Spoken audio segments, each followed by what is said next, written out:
এসব মিথ্যা কথা। তবে এটা সত্যি যে আজ আমাদের দ্বিতীয় ক্লাসে বড় ম্যাডাম আসবে। তোরা সবাই আজ ম্যাডামকে নিজের প্রতিভা দেখাবি। একটু পরে তোদের বড় ম্যাডাম আসবে, তার সামনে এসব ঘটনা বলিস না। এই তো আমি চলে এসেছি। আমাকে নিয়েই কথা হচ্ছিল বুঝি? আপনি চলে এসেছেন ম্যাডাম। এই তোরা সর, ম্যাডামকে দাঁড়াতে দে। টুম্পার পাশে জায়গাটা খালি লাগছে, আমি ওখানে গিয়েই দাঁড়াচ্ছি। কি ব্যাপার, পিঙ্কি কোথায়? ওকে দেখছি না যে। পিঙ্কি তো আজ চোরের শরীরে আপনি আসবেন বলে আপনার জন্য উপহার আনতে গিয়েছে। ও একটু পরে চলে আসবে। ও আচ্ছা, আমি এতদিন পর তোদের স্কুলে এলাম। তোদের ক্লাস কেমন চলছে, তোরা কি কি শিখছিস তা দেখার জন্য। আপনি এসে ভালো করেছেন ম্যাডাম, আমরা স্কুলে অনেক নতুন জিনিস শিখছি। খুব ভালো। আমি চাই তোরা যেন আমার থেকে ভয়ানক পেতনি হোস ভবিষ্যতে। আজ তোদের সাথে আমিও একটা ক্লাস করব। তোদের ম্যাডামের ক্লাসে তোরা কি শিখছিস সেটাই দেখব আমি। ঠিক আছে ম্যাডাম, আপনি দেখুন। আর তোরা দেখ আমি কিভাবে তোদেরকে এই ক্লাসে নতুন একটা জিনিস শেখাই।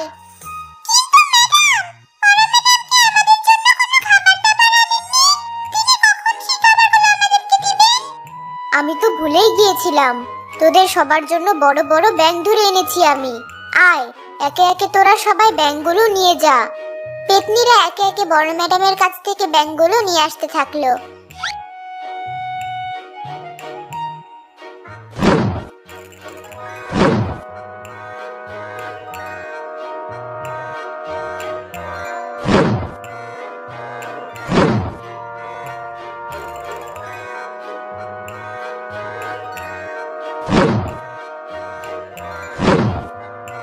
তুই কেন এসেছিস? তোর জন্য কিছু আনিনি আমি, এগুলো তো বাচ্চাদের জন্য। প্রতিবারই আমার সাথে এমন হয়।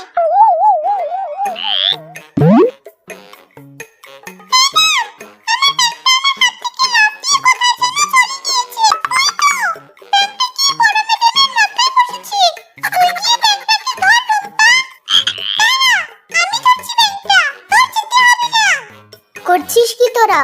আমার দিকে এভাবে তেড়ে আসছিস কেন? তোরা দুইজন বড় ম্যাডামের উপর এভাবে চাপ দিলে কেন? ম্যাডাম তো পড়ে যাবে।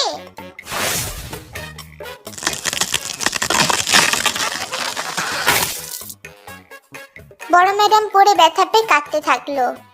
আমার মতো বিশাল মাপের একটা পেতনিকে তোরা সবাই এভাবে আক্রমণ করলি? আমি আর তোদের স্কুলে আসবো না। আমার জামাইকে গিয়ে বিচার দিব।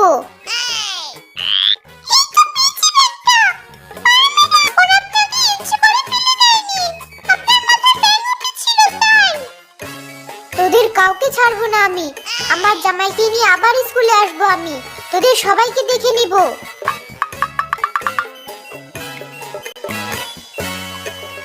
ম্যাডাম তো কাঁদতে কাঁদতে স্কুল থেকে পালালো। আমি এসে পড়েছি ম্যাডাম। এই নিন, আপনাদের সবার জন্য নতুন চিরুনিগুলো কিনে এনেছি। তুই ওই গ্রামের লোকগুলোর কাছ থেকে পালালি কখন? আর এই চিরুনিগুলো কিনলি কখন? দেখতে হবে না ম্যাডাম, আমি কি ঠিকই আমার সব কাজ করেছি। আরে, আমি এভাবে মাটিতে পড়ে আছি কেন? লোকগুলো কি আমাকে ধরে ফেলেছে? কিন্তু ওরা আমাকে ধরলে তো আমার হাত পা বাঁধা থাকার কথা, নয়তো শরীরে ক্ষতচিহ্ন থাকার কথা। আর চুরি করা মানিব্যাগটা আমার পকেটেই আছে দেখছি। চোর তার মানিব্যাগ বের করে ভালো মতো উল্টে পাল্টে দেখলো, কিন্তু একটা কয়েন ছাড়া মানিব্যাগে আর কিছুই পেল না।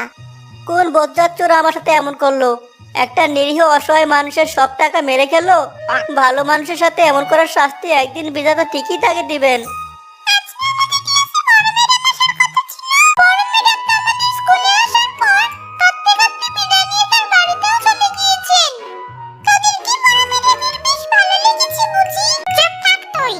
না জেনে সে কখন থেকে বকবক করেই যাচ্ছিস।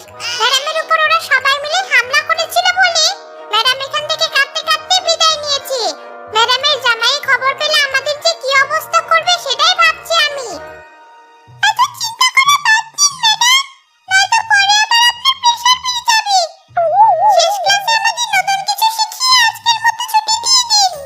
ঠিক আছে, শেষ ক্লাসে আমি তোদের শেখাবো কিভাবে নিজের চেহারা না দেখিয়ে শুধু চুল দেখিয়েও মানুষকে ভয় দেখানো যায়। এবার দেখ ওই মহিলাটাকে শুধু আমার চুল দিয়ে কিভাবে যাই।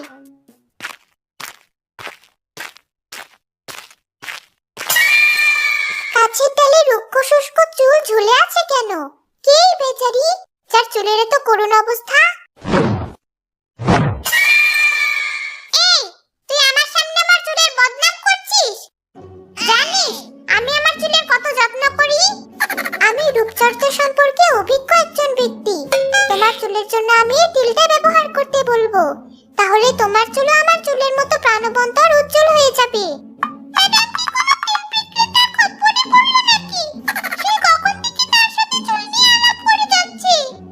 সত্যি আমার চুলও তোমার চুলের মতো সুন্দর হয়ে যাবে এই তেল দিলে? আমি এই তেল নিলে এই তেলের বদলে তোমাকে কি দিতে হবে? আমাকে আপাতত কিছু দিতে হবে না। এই তেল তোমার চুলে কাজ করলে তখনই আমি তোমার কাছে এর সম্মানই চাইবো। তোমাকে অনেক ধন্যবাদ আমার উপকার করার জন্য। আমি এই ঋণ কোনোদিন শোধ করতে পারবো না, কিন্তু তোমাকে তো আমার ঋণ শোধ করতেই হবে। আজ না হলেও আমি যেদিন বলবো সেদিন। আচ্ছা, আমি তাহলে এখন চলি। এর পরের বার তোমার মুখের জন্য নতুন একটা জিনিস নিয়ে আসবো।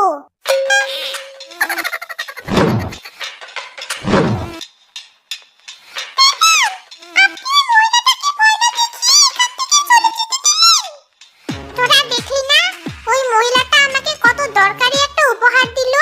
তোরা আর আমার মেজাজ খারাপ করিস না। তোদের স্কুল ছুটি, বাসায় ফিরে যা এখন। আমি এখন বাসায় গিয়ে চুলে তেল দিয়ে ঘুমাবো। সব পেতনিরা তাদের বাসায় ফিরে গেল।